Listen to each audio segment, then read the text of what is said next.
오늘 오신 분들 맞춤형으로 조금 수정을 했어요. 그래서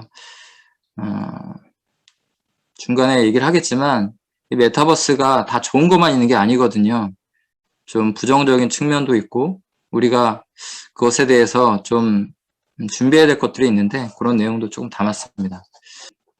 최근 SKT에서 채용 설명회를 가상현실에서 아바타로 진행한다는 소식이 있었어요. 오는 12일과 13일 오후 7시에 메타버스 서비스인 점프 버추얼 미트업을 활용해서 신개념 채용 설명회를 선보인다는 것인데요. 점프 버추얼 미트업은 가상 공간에서 아바타로 최대 120명까지 동시에 참여하는 컨퍼런스, 회의, 공연 등이 가능한 SK텔레콤의 메타버스 서비스라고 하네요. 아바타로 소통하기 때문에 취준생들이 부담없이 자유롭게 본인의 생각과 궁금증을 이야기할 수 있다고 하니 채용 설명회에 가서 궁금한 점이 있어도 부담스러워서 쉽게 손을 못 들었던 분들에겐 기쁜 소식일 것 같네요. 이제 대기업에서도 메타버스를 적극 활용하는 등 많은 기업들이 메타버스 발전에 발맞춰 준비하고 있는데요. 앞으로는 정말 가상세계로 출근해 일을 하는 것도 가능해진다고 해요. 집에서 그냥 VR 기기 쓰고 일하러 가는 것이. 가상현실 속에서 내 부캐를 만들어서 내가 가진 지식을 가르치는 학원을 운영할 수도 있고 메타버스 속에 아바타를 꾸미는 의상 디자이너가 될 수도 있고 이게 성공하면 메타버스 속 건물주가 될 수도 있어요. 현실에서 못 이룬 간물주의 꿈을 여기서 이루는 거죠. 아니 근데 이게 가능한가 싶은데 이미 해외뿐 아니라 우리나라에서도 관련 서비스를 만들고 있어요. 과연 어느 정도로 기술이 발달했고 실제 메타버스 속 근무 환경은 어떤지 오늘 한번 보시죠.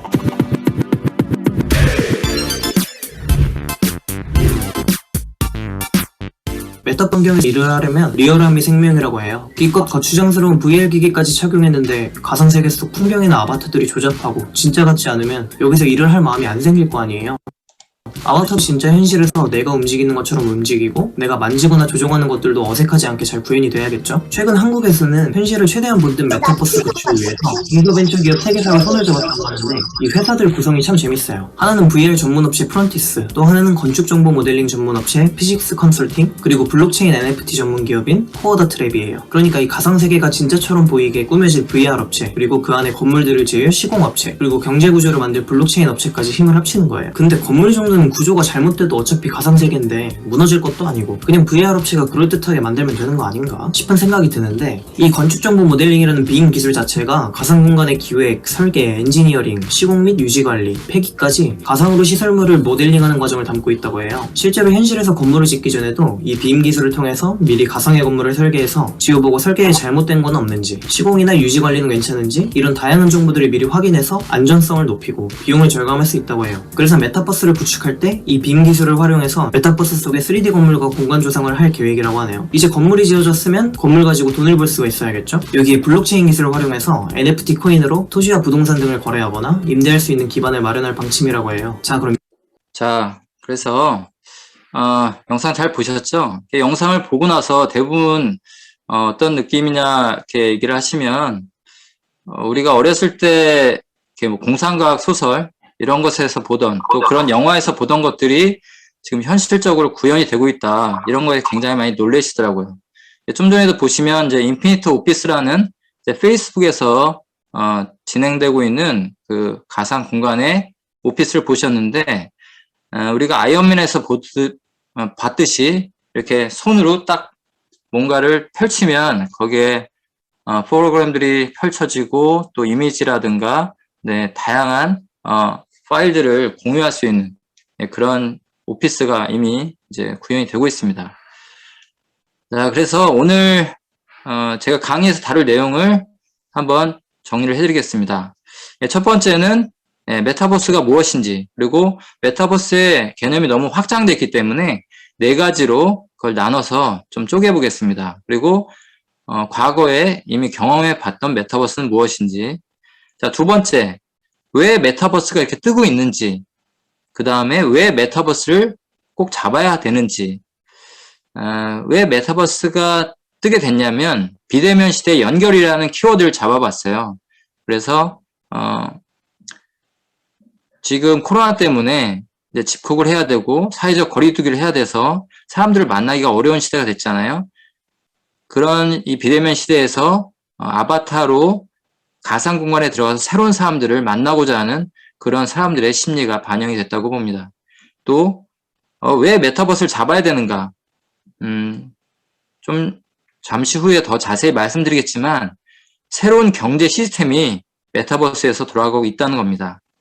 자, 세 번째, 메타버스 플랫폼의 특징이 무엇인지, 네 번째, 메타버스를 적용한 기업 사례, 또 문화와 교육, 정치, 사회 전반에 지금 메타버스가 어떻게 쓰임받고 있는지 보겠습니다. 다섯 번째, NFT 출연과 수익성, 확장성. 네. 지난번에도 좀 다뤘지만 이번에 조금 더 자세히 다루도록 하겠습니다. 그리고 마지막으로 메타버스에 직접 들어가는 것이 또 우리가 해야 될 일이라고 생각합니다. 자. 네. 만나서 반갑습니다. 또 오늘 저를 처음 보신 분도 계실 텐데요. 네. 저 안에 있는 사진이 저이고요. 지금은 아바타로 이렇게 강의를 하고 있습니다. 저는 한국 외국어대에서 외국어를 전공을 해서 졸업을 했고, 컨설팅 회사를 지금 하고 있습니다. 2016년도에 4차 산업혁명, 그리고 2017년도에 블록체인, 이렇게 어떤 역사의 큰 흐름이 바뀔 때 저는 이것에 대해서 집중 연구를 하고 그것을 또 강의하고 컨설팅을 해왔습니다.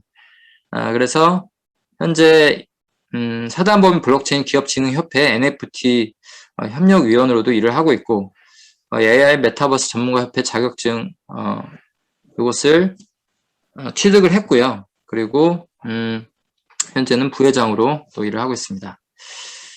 자, 네, 초월 변화라고 뜻하는 메타, 그리고 유니버스, 우주 세계라는 이 두 말이 합성이 돼서 메타버스가 됐습니다. 그래서 우리가 타고 다니는 마을버스 이런 거 아닙니다. 네, 메타버스. 근데 아바타로 살아가는 3차원 가상세계, 이렇게 짧게 좀 제가 말씀을 드렸고요. 이 메타버스는 언제 등장했냐면 굉장히 오래전입니다. 1992년도 소설 스노우 크래시에 처음으로 이 메타버스와 아바타라는 단어가 등장하는데요. 닐 스티븐슨의 소설입니다.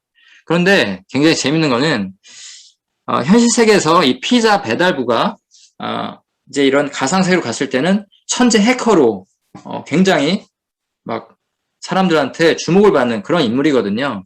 근데 이 친구가 한국인 혼혈합니다. 네, 외국에서 이 메타버스라는 개념을 등장하는 소설에 한국인 혼혈아가 또 주인공이 됐다는 게 전 좀 되게 인상적이더라고요. 네, 넘어가겠습니다. 이 메타버스라는 게, 이 용어는 좀 낯설지만 이미 생활 속에 깊이 들어와 있었거든요. 그래서 에버랜드라든가 이렇게 좀 이 아이들이 많이 가는 그런 곳에는 꼭 이런 VR, AR 체험관이 많이 있거든요. 그래서 저도 이것을 몇 년 전에 들어가서 해본 적이 있는데 이런 것들이 다 메타버스의 일종이라고 보시면 되겠습니다. 그래서 포켓몬고 이것도 해보신 분들이 있을 것이고, 또 2000년대에 싸이월드 이거 안 해보신 분이 별로 없을 거예요. 그래서 미니미를 통해서 내 작은 홈페이지를 이렇게 꾸미고 또 스킨도 바꾸고 또 방명록을 써가면서 파도 타기를 해서 옛날 친구도 찾아보던 그런 시절들이 있었죠. 네, 그래서 이미 우리는 메타버스를 경험하고 있었습니다. 그리고 메타버스는 영화에 굉장히 많이 출연하게 되는데요. 1999년도 정말 센세이션하게 많은 사람들한테 반향을 일으켰던 매트릭스, 이거 다 기억이 나실 겁니다. 그리고 2009년도에 아바타, 엄청난 흥행을 가져왔던 아바타죠. 저도 여러 번 봤던 것 같고요. 그 다음에 2018년도 레디 플레이어 1이라고 굉장히 멋있는 저 주인공이 나오는데 눈을 뜨자마자 바로 가상세계로 들어가서 거기서 활동을 하고 마치 영웅 같은 그런 사람이 저 주인공입니다. 이렇게 메타버스를 다룬 영화들은 대부분 다 흥행을 했다는 거 또 저희가 주목해야겠죠. 그래서 지금 이렇게 다양한 메타버스가 있는데 이것을 네 가지로 정리를 해보겠습니다. 첫 번째는 이제 AR이라는 말 많이 들어보셨을 겁니다. 증강현실 세계. 그래서 현실의 판타지가 입혀진 세계예요. 내 핸드폰에는 저 포켓몬이 보이는데 다른 사람들한테는 보이지 않는 거죠. 이렇게 좀 신기한 그런 증강현실이 있는데, 제가 이 회사도 직접 가봤는데 어떤 종이에다 대고 이 AR 글래스를 보고 그 종이를 보면 거기에 있는 나비가 날아다니고 공룡이 뛰어다니고 그렇습니다. 네, 굉장히 신기한 것들을 제가 좀 보고 왔습니다. 자, 두 번째, 라이프 로깅.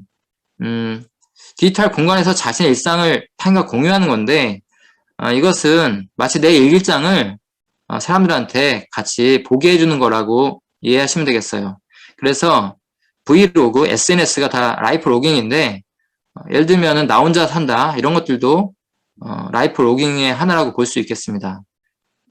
그리고 예, SNS 즉 페이스북이라든가 인스타그램, 카카오 스토리 이런 것들이 다 라이프 로깅이었죠.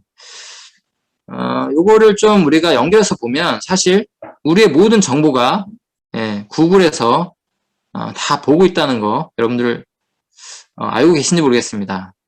우리가 대부분 안드로이드 폰을 많이 쓰고 있는데 거기에 우리의 모든 정보가 들어가 있기 때문에 구글은 그걸 통해서 여러 가지 유튜브라든가 우리한테 마케팅을 하고 있습니다. 자, 세 번째, 거울 세계. 자, 미러 월드라고 하는데요. 현실 세계를 디지털 공간에 복제한 세계입니다. 예, 구글 어스라든가 또 배달의 민족. 우리가 근데 쉽게 이해하자면 내비게이션 있잖아요. 이 내비게이션이 바로 거울 세계다. 이렇게 이해하시면 되겠습니다. 네. 자, 네 번째는 가상 세계. 네, 버추얼 월드라고 하는데요. 다른 세계에서 타인들과 사회 활동을 하는 세계죠. 그래서 로블록스라든가 제페토라든가 이런 거 보면 그 안에서 게임도 하고 또 서로 SNS처럼 친구도 맺고 서로 메시지도 주고받으면서 이렇게 사회 활동을 하고 있습니다. 네, 그래서 요 네 가지 유형이 있는데 제가 이제 첫 번째부터 불러갈 테니까 한 번씩 따라 하시면 좋겠습니다. 어렵지 않으니까 한번 외워보시면 좋겠죠. 자, 첫 번째, 증강현실 세계. 네, 따라해보세요. 두 번째, 라이프 로깅. 네, 라이프 로깅. 세 번째, 거울 세계. 네, 거울 세계. 네 번째, 가상 세계. 네, 이렇게 네 가지입니다. 네. 자, 다음. 예전부터 있던 건데, 지금 왜 난리야? 이거 다 알던 거 아니야? 이렇게 또 반문하시는 분들이 계시더라고요. 자, 진짜 왜 그럴까? 자, 보시면, 이 릴 미켈라라는 친구가 있는데, 인플루언서가 500만이에요. 여기 지금 인스타그램 팔로워가 몇 분 정도 되시는지 궁금하네요. 저도 사실, 페이스북은 5,000명 정도 되는데, 인스타 팔로워는 한 2,400명 정도 됩니다. 근데 이 친구는 500만이에요. 근데 이 친구가 1년에 벌어들이는 수입이 얼마인지 혹시 아시는 분?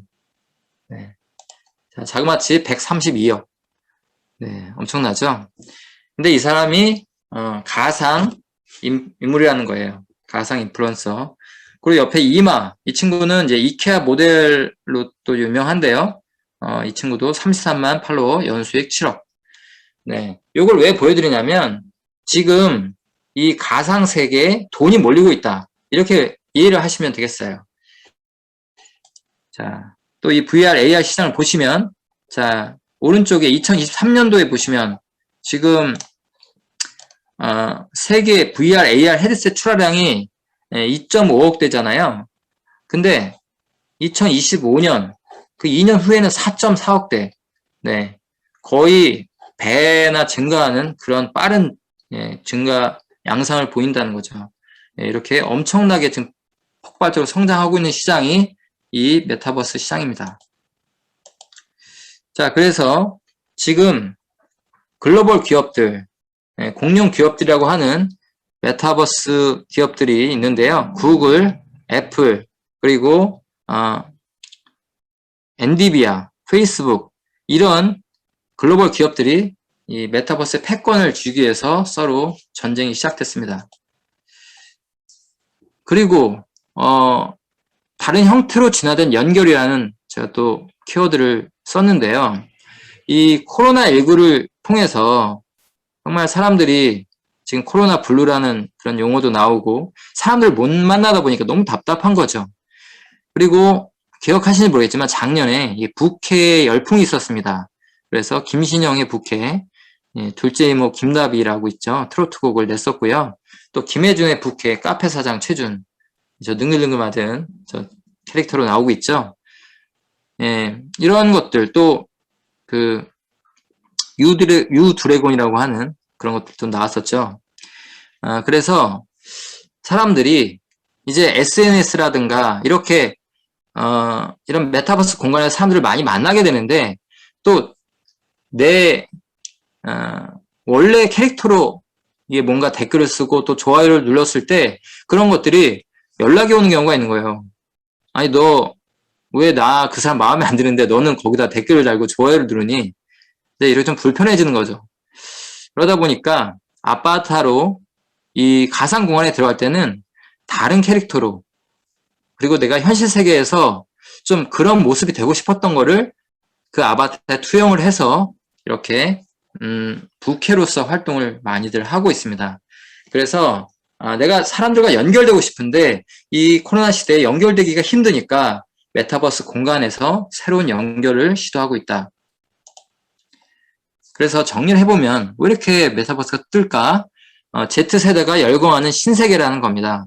그래서 지금 10대들은 엄청나게 제페토라든가 또 로블록스라든가 이런 데 가서 엄청난 시간을 보내고 있습니다. 그리고 두 번째, 이용자들의 자발적이고 자체 컨텐츠 생산을 하고 또 소비를 한다. 예전에 싸이월드도 메타버스인데 우리가 싸이월드에서 돈 벌어보신 분 있어요? 혹시? 손 들어보세요. 없잖아요.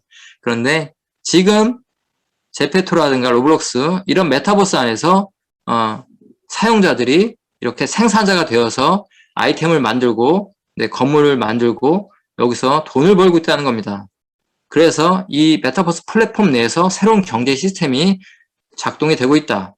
그리고 네 번째, 메타버스 성장이 가속화된 것은 5G 본격적 인프라 구축이 된 거예요. 클라우드 서비스도 이제 잘 되었고요. 또 코로나 수혜가 있었죠. 아까 1992년도에 메타버스라는 용어가 나왔는데 왜 그동안에 이게 이제 뜨나? 그것은 메타버스가 막 그렇게 시작이 됐을 때 사람들이 굉장히 주목을 했어요. 근데 문제는 PC에서밖에 안 되는 거예요. 근데 이제 점점 모바일이 사람들한테 손에 쥐어지면서 PC보다는 모바일로 이제 이런 메타버스에 접속을 하게 됐는데 렉이 걸리는 겁니다. 그러다 보니까 렉이 안 걸리고 쉽게 넘어가는 페이스북, 인스타 이런 쪽으로 사람들이 많이 이동을 하게 돼요. 그래서 한동안 메타버스가 좀 이제 이런 그래픽 기술이 뛰어나지고 또 클라우딩 서비스 이런 것들이 좋아지면서 이런 인프라가 이제 구축이 된 거죠. 그래서 메타버스 성장이 가속화가 되게 됩니다. 그리고 이런 것들로 인해서 메타버스라는 이름만 들어가도 지금 주가가 급등을 하고 있다는 거죠. 자, 메타버스 탑승 투자판 바꾸면 1770조, 2030년이 되면 1770조 시장이 된다고 합니다. 그래서 여기 중간에 보시면 이 서학개미들이 예전에는 에어비앤비 또는 구글 그리고 최근에 테슬라에 투자를 많이 했습니다. 하지만 지금은 1위가 로블록스입니다. 로블록스가 올해 봄에 상장을 했는데 그때 당시에 43조에 상장을 했지만 이미 벌써 50조를 넘어가고 있습니다. 엄청난 속도로 성장을 하고 있는 거죠. 자, 그래서 메타버스 플랫폼 몇 개 저희가 좀 더 깊이 들여다보도록 하겠습니다. 미국의 로블록스, 모장이라는 회사에서 만들었는데요. 사용자가 제작한 게임이 무려 4천만 개 이상입니다. 그래서 이 모장은 그야말로 플랫폼만 제공하고 여기에 들어가 있는 사용자들이 계속 게임들을 만들어내는 거예요. 그래서 나도 만들었는데 옆에 있는 친구가 만든 게 더 재밌어 보여. 그러면 또 그 게임을 쓰는 거죠. 그래서 미국 Z세대의 55%가 이것을 유저로 이용을 하고 있고요. 월간 1억 5천 명이 이것을 사용하고 있습니다. 실로 엄청난 숫자가 아닐 수 없죠. 그래서 여기는 로벅스라는 가상 화폐를 통해서만 결제를 할 수가 있어요. 근데 여기서 아이템을 만들어서 수익 창출이 가능한데요. 작년에 1200명은 이미 1만 달러 이상 여기서 돈을 벌고 있다는 겁니다. 그래서 어떤 고등학생은, 미국의 고등학생은 직원들을 두고서 회사를 차려서 이렇게 여기서 지금 사업을 하고 있다고 합니다. 참 대단한 것 같습니다. 자, 미국에 로블록스가 있다면 한국에는 제페토가 있죠. 네이버 Z, 네이버 자회사가 만든 제페토는 얼굴 인식 증강 현실을 이용해서 네, 아바타를 만들고 또 가상세계에서 이렇게 SNS를 통해서 친구들을 만날 수가 있어요. 그래서 10대들한테 어마어마하게 인기인데 여기에 80%가 다 10대들로 들어가 있습니다. 이미 누적 가입자가 2억 명 이상이고요. 그래서 저기 보시면 다양한 이렇게 아바타들이 있죠. 약간 좀 귀엽고 좀 깜찍한 그런 캐릭터들로 구성이 되어 있습니다. 그리고 아바타들이 놀 수 있는 많은 월드들이 있어서 저기서 친구들 만날 수가 있어요. 저도 여기 들어가서 지금 매일 재밌게 놀고 있는데요.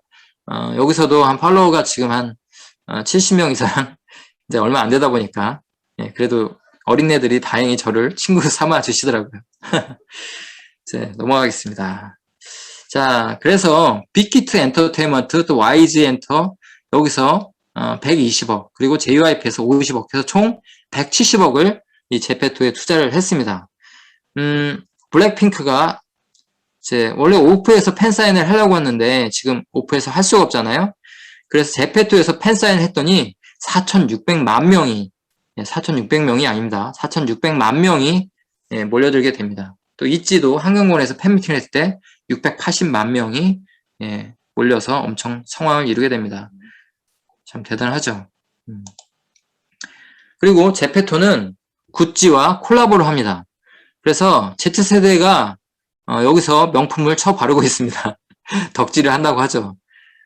참 이게 좋은 건지 나쁜 건지 참 어려운데 여기서 아이돌이 어떻게 화장하는지도 배우고 또 구찌 백도 매보고 구찌 또 옷을 사 입기도 합니다. 근데 구찌는 성공을 했어요. 구찌가 명품이기 때문에 약간 클래식한 느낌이 있었는데 제페토에서 이렇게 10대들 만나다 보니까 10대 후반에서 62.9% 가장 인지도 높은 브랜드가 구찌가 됐다는 거 아닙니까? 이렇게 구찌뿐만 아니라 디올, 또 나이키 이런 여러 가지 명품들이 여기서 이렇게 10대들을 사로잡고 있습니다. 또 미국의 포트나이트 여기는 BTS가 다이너마이트라는 뮤직비디오 공개한 것으로 유명하죠. 그래서 이쪽에 이렇게 다이너마이트 BTS가 있습니다.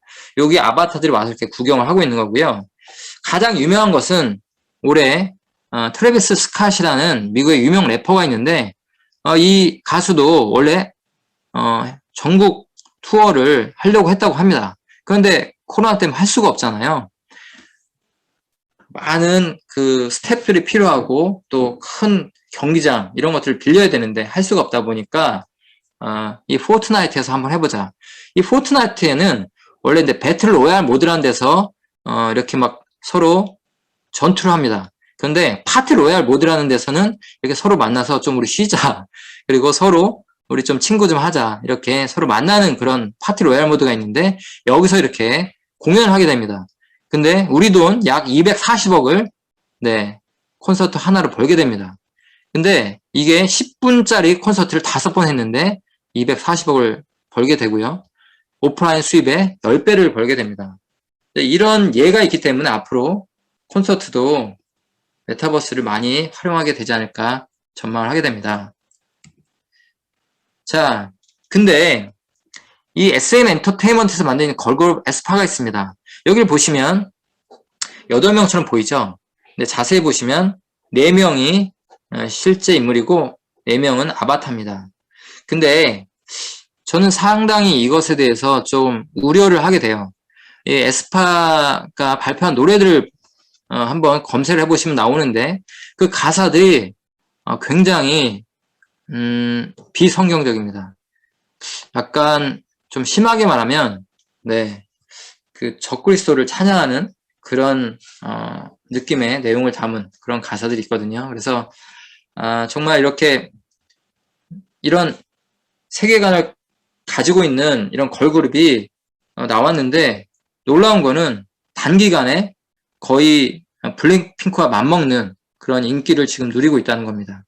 그래서 이 메타버스가 저는 좀 우려가 되는 것은 지금 제페토도 2억 명이고 로블록스도 어마어마한 사람들이 어마어마한 우리 Z세대가 들어가서 이렇게 놀고 있는데 이런 거대한 플랫폼을 갖고 있는 그 메타버스 설계자들이 또 운영자들이 그 세계관이 어떤 반기독교적이고 또 뉴에이지 사상을 담고 있다면 그런 것들이 영향을 줄 수밖에 없다. 예, 그런 좀 우려를 가지게 됩니다. 그래서 우리 기독교에서 우리가 어떻게 이런 것들을 대안적으로 제시할 수 있을까? 그리고 또 저번에 어떤 선교사님이 또 말씀하셨지만 이 메타버스에 절도 있고 뭐 이슬람 사원도 있습니다. 그런데 교회는 보이지가 않아요. 이런 부분들이 좀 우려되지 않을 수가 없습니다. 이 부분에 대해서 잠깐 짚어드렸고요. 자, 각 분야에 메타버스가 쓰여지고 있는데 정치 분야에 또 이렇게 쓰여지고 있습니다. 그래서 작년 미국 대선에 조 바이든 후보가 모여봐야 동물의 숲에서 이렇게 자기 집을 딱 오픈해서 많은 사람들한테 홍보를 했는데요. 네, 제가 봤을 때는 바이든처럼 생기지 않았지만 저 선글라스 낀 사람이 이제 바이든이라 합니다. 네, 그래서 효과를 받는지 대통령이 됐죠. 자, 가상이든 현실이든 플랫폼 기업은 이제 확장된다. 자, 그래서 이제 우리 국민 기업이라고 하는 카카오에 대해서 좀 알아보겠는데, 왜냐면 메타버스가 다 플랫폼으로 굉장히 지금 확장되고 있기 때문에 과연 플랫폼 기업들은 어떤 플로우, 어떤 프로세스를 갖고 있나 간단히 알아보겠습니다. 자, 카카오 유니버스라고도 말을 하는데 그야말로 카카오 세계, 즉 플랫폼은 강력한 힘을 갖고 있습니다. 우리나라의 전 국민의 94.4%가 이 플랫폼을 쓰고 있는데요. 어떻게 이렇게 많이 고객들이 들어왔을까? 자, 처음에는 무료로 모든 서비스를 제공합니다. 그래서 무료 문자, 무료 채팅을 제공하다 보니까 써본 사람들이 이제 바이럴 마케팅을 해주는 거죠. 야, 카카오톡은 돈을 안 받는데 야, 이런 데는 우리가 좀 살려줘야 되지 않겠냐? 그래서 빠른 속도로 많은 고객이 들어오게 됩니다. 그럼 일정한 고객 수가 확보가 되면 그때부터 이제 수익 사업을 하게 되는 거죠. 혹시 카카오톡에서 가장 먼저 수익 사업을 했던 게 뭔지 아시나요? 아시는 분 채팅창에 한번 써보세요. 네, 다 잘 모르시나 봐요. 예, 국민 게임이라고 했던 애니팡입니다. 네, 애니팡이 카카오톡에서 처음으로 대박을 쳤던 수익 사업이었습니다. 이제 카카오라는 거울 세계에 우리는 완전히 흡입되어 있는데요. 자, 그 예를 들면 카카오페이, 카카오뱅크, 카카오 택시, 카카오 헤어샵. 네, 이제는 카카오라는 말에 어떠한 비즈니스를 붙여도 전혀 이상하지 않죠. 그만큼 우리는 이 카카오라는 세계에 굉장히 길들여져 있다. 이렇게 말을 할 수가 있습니다. 그래서 이거 전문 용어로 락인이라고 표현하는데요. 예, 걸어 잠근다. 그러니까 이런 플랫폼들은 그 안에서 다양한 서비스를 주고 그 안에 맞춤형으로 마케팅을 합니다. 왜냐하면 우리가 어느 시간대에 어떤 채팅을 주고받고 어떤 걸 많이 검색하고 어디를 많이 가는지 얘네들은 다 알고 있는 거예요. 그래서 그 개개인의 맞춤형 마케팅을 하기 때문에 그 마케팅에서 우리는 빠져나갈 수 없는 이제 그런 플랫폼이라고 보시면 되겠습니다. 자, 그래서 비교 분석을 좀 해봤는데요. 자, 코로나 이후에 가장 또 수혜를 받았다고 하는 넷플릭스가 있죠. 그리고 페이스북, 로블록스. 예, 엄청난 이제 시가총액을 보이고 있죠. 페이스북은 978조 시총을 보고 있습니다. 그런데 이제 빨간 박스 가입자당 가치는 로블록스가 가장 높죠. 그리고 주력 콘텐츠가 로블록스는 게임입니다. 페이스북은 SNS고 넷플릭스는 이제 영상인데 사실 게임이 중독성이 높잖아요. 자, 그리고 가장 중요한 거 유저가 콘텐츠를 생산하는 게 넷플릭스는 없습니다. 근데 페이스북, 로블록스는 이제 유저들이 직접 콘텐츠를 만들고 있는데 근데 페이스북은 내가 포스팅 많이 한다고 돈 주나요? 돈 안 주잖아요. 근데 로블록스는 내가 아이템을 만들어서 이제 판매를 하게 되면 여기서 엄청난 또 수익을 얻을 수가 있다는 거죠. 그래서 이 로블록스의 확장성이 커질 수밖에 없다. 자, 그러면 메타버스 세상 나는 소비만 할 것인가 크리에이터가 될 것인가. 자, 사실 좀 제가 새로운 버전을 만들었는데 그 버전이 지금 업이 안 돼서 좀 아쉽지만 네, 여기 한마디 제가 더 쓴 게 뭐냐면 현실 세계와 연결해서 새로운 수익 창출한다는 거예요. 자, 무슨 말이냐? 내가 예를 들어서 제페토에다가 김치 가게를 해요. 아직 김치 가게가 없잖아요. 외국 애들도 많이 들어오니까 우리 한국만의 고유의 김치를 파는 거죠. 그럼 김치를 거기서 주문하고 현실 세계에서 우리가 네, 보내준다면 그런 것들이 또 비즈니스가 되겠죠. 그래서 지금 이 메타버스에 없는 아이템이 뭔가 그런 것들을 우리가 좀 눈여겨 살펴보고 그런 것들을 공략해 볼 수 있겠습니다. 그리고 지금 CU가 제페토에 들어가 있는 거 아시는 분은 아실 겁니다. 그래서 CU처럼 거기에 브랜드 입점을 해서 내가 또 비즈니스 할 수 있겠죠. 자, 페이스북이 우리는 SNS 기업으로 알고 있잖아요. 그런데 5년 내에 우리는 메타버스 플랫폼 기업으로 전환할 거다. 이렇게 공식적으로 천명을 합니다. 그리고 페이스북 마크 저커버그는 굉장히 좀 시대를 앞서가는 그러한 두뇌를 갖고 있더라고요. 그래서 일찌감치 이 VR 기기를 만드는 오큘러스라는 기업을 인수합니다. 그래서 오큘러스 퀘스트 2라는 거를 출시를 했는데 이 보통 VR 디바이스가 100만 원대를 했거든요. 우리나라 삼성에서도 이제 출시를 했었는데 이 오큘러스 퀘스트 2를 절반 이하 값으로 이제 그야말로 대중적으로 뿌려버리게 되는데 이 옆에 그래프는 뭐냐면 아이폰이 처음에 나왔을 때 이렇게 급격하게 세계의 시장을 잠식하는 그런 그래프거든요. 마치 이 오큘러스 퀘스트 2도 아이폰 판매량의 그래프를 쫓아가는 듯한 굉장히 빠른 그렇게 시장을 지금 마케팅 쉐어를 1등으로 들어가게 됐습니다. 메타버스 기술과 서비스는 점점 더 확장되고 있습니다. 그래서 좀 전에 얘기했던 페이스북은 인피니스 오피스라는 걸 통해서 옆에 보면 이렇게 홀로그램처럼 우리 동료를 불러와서 집에서도 이렇게 사무 공간처럼 일을 하고 있습니다. 그리고 마이크로소프트 우리도 질 수 없다. 그래서 홀로렌즈 2라는 걸 통해서 수술할 환자를 먼저 시뮬레이션 해보는 거죠. 수술하다가 잘못돼서 사망하는 경우도 있잖아요. 그런 리스크를 방지하기 위해서 이렇게 시뮬레이션을 해본 다음에 실제 수술을 하고 있습니다.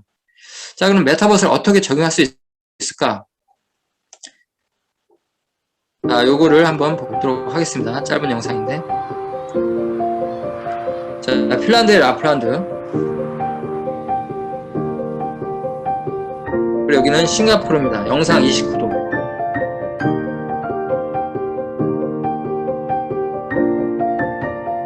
싱가포르에서 저 우체통처럼 생긴 걸 보니까 핀란드가 보이는 거예요.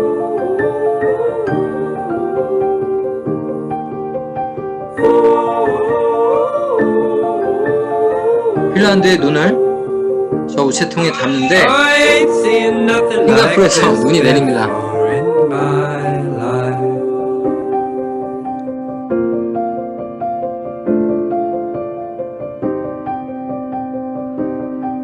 I ain't seen nothing like this before in my life. I ain't seen nothing like this before in my life.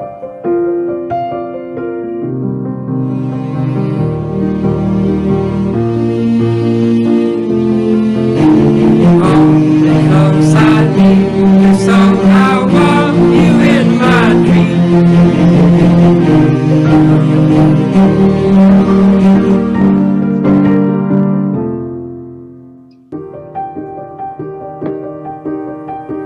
You'll see I've come a long way with you. 네, 이게 코카콜라에서 했던 이벤트인데요. 근데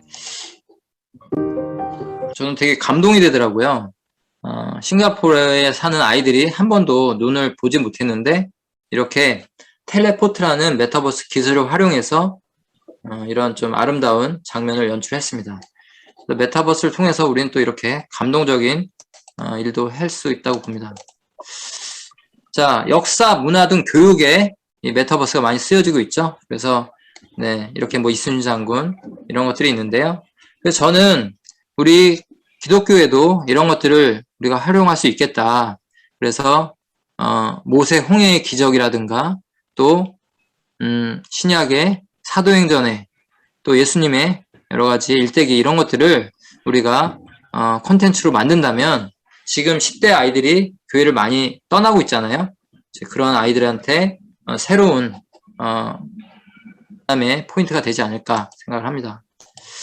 자, 그다음에 로블록스가 아까 게임 플랫폼이라고 했는데 또 굉장히 고무적인 것은 이렇게 교육 서비스를 하고 있어요. 그래서 미국의 교사들이 이 로블록스 교육 서비스를 통해서 아이들에게 좀 더 생동감 있게 다가가고 있습니다. 우리나라 호드랩이라는 또 이 회사가 메타버스를 통해서 영어 연수를 시작했습니다. 이게 재밌는 또 이렇게 아바타들이 많이 있죠. 이런 것들을 보시면서 여러분들이 내 비즈니스, 내 사역에 어떻게 접목할까 보시라고 말씀을 드리겠습니다. 자, 유통업계에도 이렇게 메타버스를 이용하게 됐는데요. 이제 롯데 홈쇼핑은 핑거 쇼핑하는 걸 통해서 자, 손으로 까딱까딱 하면 저 안에 내가 마치 들어가 있는 것처럼 소파에도 앉아볼 수 있고 책꽂이도 볼 수 있고 네, 누워볼 수 있고 앉아볼 수 있고 이런 AR, VR 서비스 전문관을 오픈했습니다. 아까 메타버스 유형 중에 라이프 로깅이 있었죠? SNS도 메타버스입니다. 그래서 SNS 1위 식품 기업이 이 빙그레인데요. 자, 이 옆에 요즘 병맛 캐릭터라고 표현을 합니다. 이 빙그레우스. 자, 보시면, 꽃게랑, 그리고, 네, 메로나 이 지팡이를 들고 있잖아요.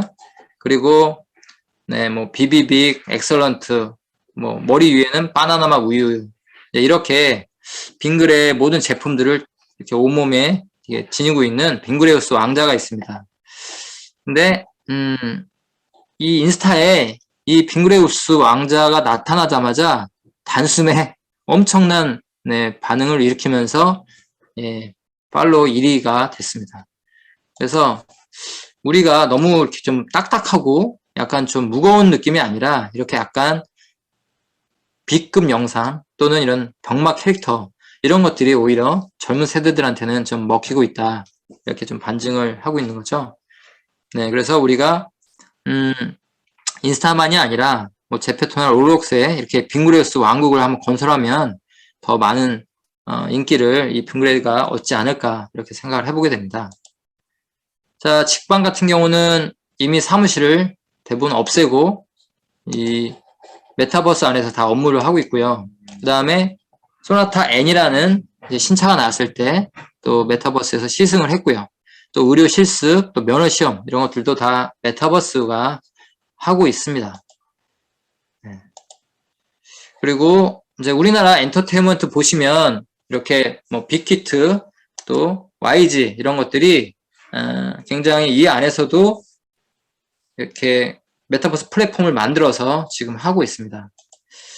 또 SK에서 이프렌드라는 걸 만들었는데 조금 아바타가 좀 비슷하죠? 제페토랑. 여기가 좀 다른 거는 제페토는 많이 못 들어가요. 근데 여기는 최대 130명 이 공간을 마련해 주기 때문에 여기서 강의나 강연을 하기에는 이프렌드가 더 좋다 이렇게 말씀드릴 수 있습니다. 그래서 제페토 스튜디오라는 걸 검색해 보시면 여기에서 우리가 아이템을 만들 수가 있어요. 근데 여기서 내가 예를 들어서 원피스를 하나 만들었다. 그거를 6,000원에 만들었다고 가정을 해보겠습니다. 그러면 그 6,000원짜리 팔아봤자 뭐 내가 얼마나 돈을 벌겠어. 그렇게 생각할 수 있잖아요. 근데 아까 유저가 몇 명이라 했죠? 기억하시는 분 채팅창에 한번 써보세요. 제페토 유저 몇 명이죠? 좀 써보세요. 숫자. 네, 맞습니다. 2억 명. 네, 기억 잘하고 계시네요. 자, 그럼 2억 명인데 2억 명이 뭐 가정을 해보자고요. 뭐 다 사진 않겠지만 내 원피스를 하나씩 사줬다. 그러면 그 매출이 얼마죠? 네, 또 아시는 분 채팅창에 한번 써보세요. 틀려도 됩니다. 6천원 곱하기 2억을 하면 1조 2천억입니다. 네. 그러면 그냥 10명 중에 이제 뭐 10%만 샀다 해도 네, 1200억이죠. 네, 어마어마한 매출을 네, 이런 플랫폼 안에서 우리는 일으킬 수가 있다는 거예요. 자, 그래서 엄청난 기회가 메타버스 안에 있다. 그래서 제페토에는 크리에이터 렌즈라는 이 친구가 있는데 20대예요. 굉장히 뭐 어리잖아요. 근데 억대 연봉이 됐어요. 월 1,500을 벌고 있습니다.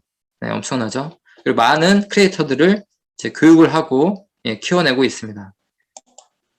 그래서 메타버스에서 내가 어떻게 돈을 벌 수 있는데 물어본다면 첫 번째는 국내 기업, 두 번째는 글로벌 기업. 아까 말을 했죠. 자, 엔비디아의 젠슨 황이라는 CEO가 있는데 엔비디아는 이제 그 GPU라고 해서 이 그래픽 서비스를 하는데 전 세계 시장의 80% 정도 엄청난 네, 점유율을 가지고 있어요. 이런 엔비디아, 또 구글, 애플, 페이스북 이런 글로벌 기업에 투자를 한다면 손해는 보지 않을 것 같습니다. 그리고 세 번째, 플랫폼을 활용해서 제조나 유통 비즈니스를 하는 거죠. 좀 전에 말씀드렸다시피 여기다가 내가 아이템을 만들고 또 빌드 건축을 할 수 있습니다. 브랜드 입점을 할 수가 있습니다. 네 번째, 메타버스에서 쓰는 그런 통화, 가상화폐라고 하죠. 그런 로벅스나 잼코인 이런 것들에 또 우리가 투자를 해볼 수도 있겠다. 그리고 AR이나 VR 기기를 만드는 회사, 또 거기에 어떤 내 소프트웨어를 제공하는 그런 회사들한테 투자를 한다면 그 시장이 커지고 있기 때문에 네, 가치가 올라갈 수밖에 없겠죠. 자, NFT를 말씀드리겠습니다. 자, NFT는 대체 불가능 토큰인데요. Non-fungible 토큰이라고 해서 자, 디지털 자산들 특징이 뭡니까? 이미지 파일, 동영상 파일, 음악 파일은 컨트롤 C, 컨트롤 V를 하면 무한 복제가 가능하잖아요.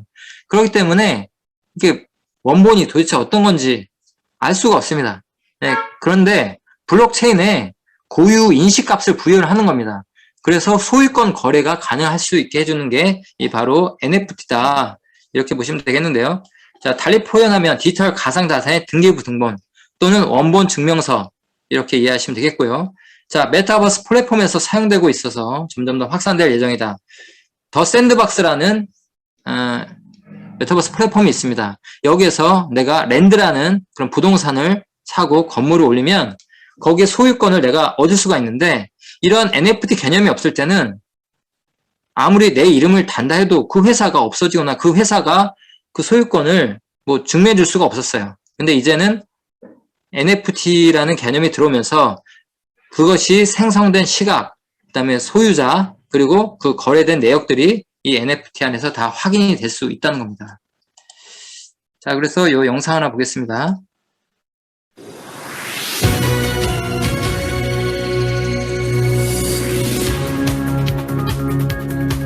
현실 세계에는 존재하지 않아서 만질 수도 없는 디지털 작품들이 요즘 비싼 가격에 팔리고 있습니다. 일종의 가상 인증서를 통해서 세상에 하나뿐인 진품이라는 걸 인정받기 때문에 그 작품의 가치도 함께 오르고 있는 겁니다. 주로 가상화폐에서 위조를 막기 위해서 많이 쓰이는 기술을 활용한 건데 이제는 미술뿐 아니라 다른 분야로도 영역을 넓혀가고 있습니다. 오늘 이 내용 집중 취재했습니다. 이주상 기자, 노동규 기자가 함께 전해드립니다. 미국의 블록체인 업체 관계자가 영국 그래피티 아티스트 뱅크시의 판화 작품을 불태우고 있습니다. By doing this, the value of the physical piece will then be moved onto the NFT, being the only way you can have this piece anymore. 판화 원본은 사라져도 블록체인으로 암호화된 디지털 예술품으로 남는다는 겁니다. 지난 12일에는 미국 디지털 아티스트의 작품이 6,900만 달러, 우리 돈 약 780억 원에 낙찰됐습니다. 파일의 형태로 판매된 건데 위변조가 불가능하고 나만 가질 수 있다는 블록체인 예술품의 가치입니다.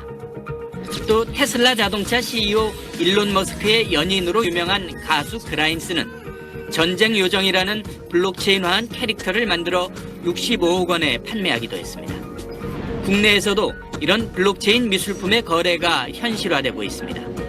블록체인을 적용한 디지털 작품이 지난 19일 인터넷 경매를 통해 288 이더리움, 우리 돈 약 6억 원에 팔린 겁니다.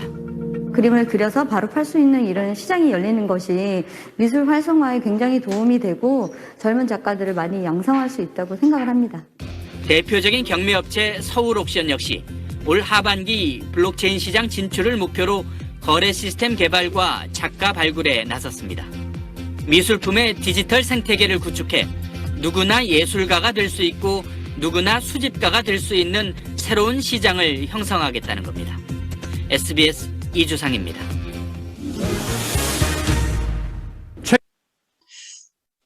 네.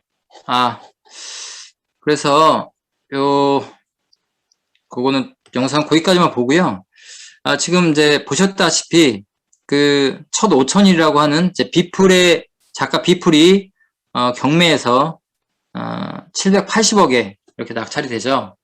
그게 그야말로 디지털 아트라고 해서 우리가 눈으로 볼 수 있는 어떤 현실 세계의 그 원본 작품이 없습니다. 그냥 디지털로만 되어 있는 건데 무한 복제가 가능한 건데 저게 첫 번째 NFT이기 때문에 저 소유권이 780억이 거래가 된 거죠. 그래서 지금 NFT는 엄청 커지고 있는데 화면을 좀 다른 것들을 좀 보여드릴게요. 그리고 제가 원래 이제 새로운 버전에는 넣어놨는데 방귀 소리라는 게 있잖아요. 방귀 소리. 그거를 이제 NFT화 해가지고 그거를 또 NFT로 이제 오픈시에 올린 사람이 있어요. 근데 그게 거래가 안 될 것 같잖아요. 근데 그게 10억이 아니라 10만 원에 방귀 소리가 거래가 됐습니다. 그래서 저는 이걸 왜 얘기하냐면 우리 누구나 다 NFT 할 수 있다는 거예요. 방귀 소리도 되는데 뭐 딸꾹 소리 뭐 이런 거 안 되겠습니까? 그래서 나만의 좀 독특한 창의적인 아이디어를 담은 어떤 작품 그런 것들을 다 NFT화 할 수 있거든요. 그래서 이런 것들이 정말 너무 재밌는 세상이 아닌가 이렇게 생각을 하고요.